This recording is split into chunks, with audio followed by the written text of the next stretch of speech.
Canadian whiskey has a new top dog. J.P. Weiser's 35-year-old whiskey recently dominated at the Canadian Whisky Awards, but it will likely get more attention south of the border than here at home. Canadian whiskey sales are steadily rising in the United States. The southern market accounts for 69% of all Canadian whiskey sales, a sign that many are starting to recognize the uniqueness of the Canadian-made spirit.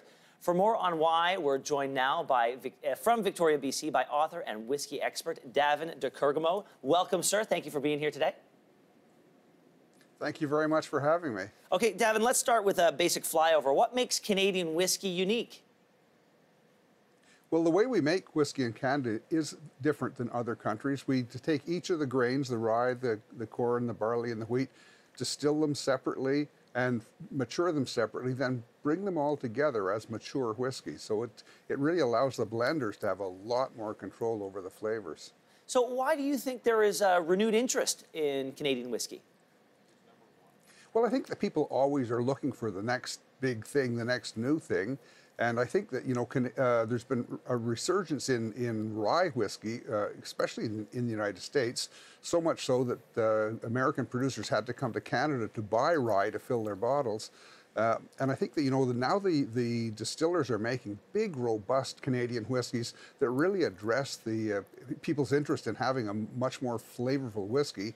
And then with whiskey cocktails being so popular, Canadian whiskey, especially the high-end Canadian whiskey, is really great for making cocktails. Are there any misconceptions about Canadian whiskey that we need to address around the world? Well, I think there are a few.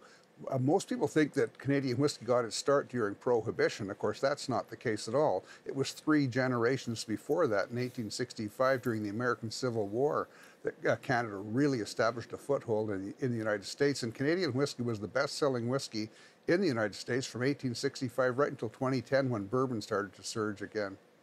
I think a lot of people think that Canadian whiskey is light in flavor. Well, there is light Canadian whiskey, but there's also some really big connoisseur drams made here in Canada as well.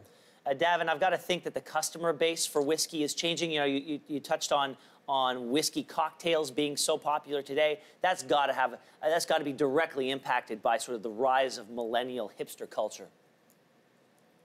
Well, absolutely, it really is.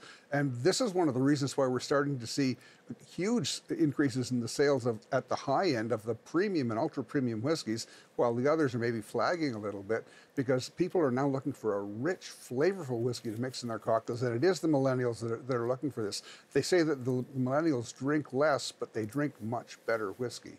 That's good to know. So we have something to thank the millennials for.